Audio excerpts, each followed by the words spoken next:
ওর হাতটা দেখেন, জাস্ট হাতটা, এই হাতটা কিন্তু অচল। এবং তোমার চিকিৎসা কোন দেশে করেছিল?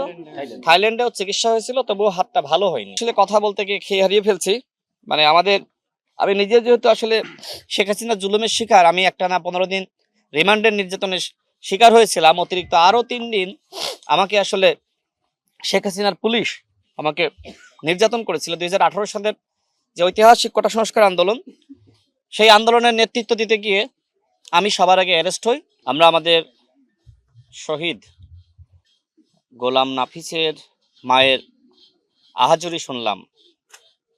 আমরা এখানে যারা আছি, আমরা সবাই আমাদের মায়ের বক্তব্য শুনে অত্যন্ত আবেগ আপ্লুত।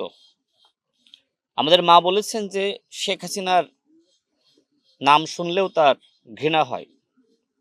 আমাদের প্রত্যেকেরই ঘৃণা হয়।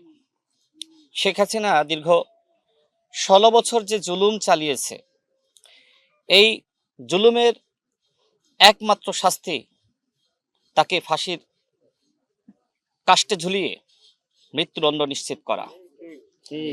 শেখ হাসিনা দেশে ফিরতে চায়, যে কথা আমাদের মা বললেন। দেশে সে ফিরবে কিনা জানি না, বাট আমি শেখ হাসিনাকে বলবো, আপনি দেশে ফিরে আসেন। আপনি বলেছেন যে আপনি মাথা উঁচু করে দেশে ফিরবেন। আপনি দেশে ফিরে আসেন, এদেশের জনগণ আপনার ন্যায় বিচার নিশ্চিত করবে। গণ অভ্যুত্থানের মধ্য দিয়ে শহীদ নাফিসদের জীবন দানের মধ্য দিয়ে যে নতুন বাংলাদেশ আমরা উপহার পেয়েছি, এই বাংলাদেশে যাতে আর কখনোই ফ্যাসিবাদী ব্যবস্থা ফিরে না আসে, সেটি আমাদের মায়ের প্রত্যাশা। বাংলাদেশের মাননীয় প্রধানমন্ত্রী জনাব তারেক রহমান সংস্কার এবং একটি উন্নত সমৃদ্ধ রাষ্ট্র মানুষকে উপহার দেওয়ার জন্য তিনি দিনরাত পরিশ্রম করে যাচ্ছেন।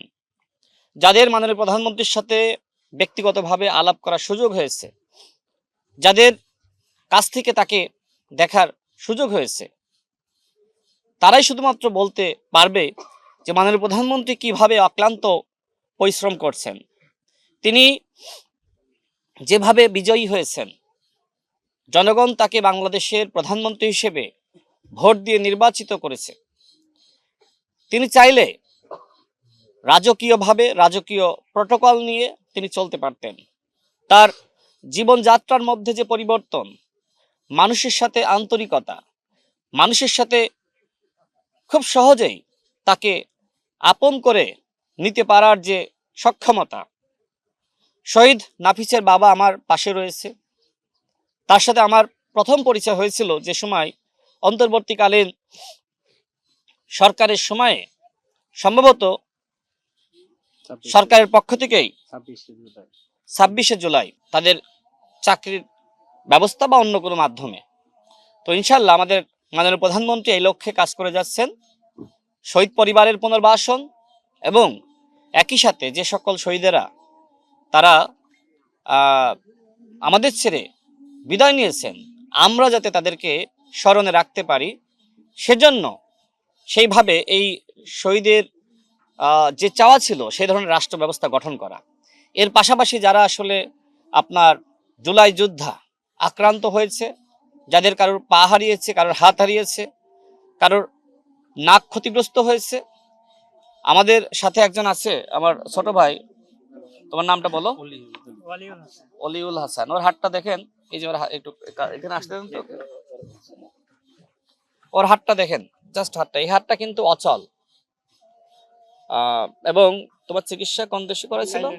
থাইল্যান্ডেও চিকিৎসা হয়েছিল, তবুও হাতটা ভালো হয়নি। এই যে দেখেন, অর্থাৎ অলিউল্লাহরা, তারা কিন্তু অলিউল শহীদ, মানে তারা শহীদ হয়নি, শহীদই তামান্না তারা ভোগ করে না, কিন্তু এই যে জীবিত থাকা অবস্থাও তারা কিন্তু দেখেন, আমার কাছে মনে হয় যে তারা আল্লাহর প্রিয় পাত্র। তার এই হাতটা সে দেশের জন্য বিসর্জন দিয়েছে। ইন্টারিম সরকার ভাই সঠিক সময়ে চিকিৎসা না করার কারণে আমার এই অবস্থা। তো মানে তার সাথে আমার প্রায় কথা হয়। ওর একটা স্বপ্ন আছে যে আমি যদি সরকারের পক্ষ থেকে কোনো দায়িত্ব পাই, আমার গাড়িতেও উঠবে। তো ইনশাল্লাহ আজকে ওর ওই স্বপ্ন বাস্তবায়ন হবে।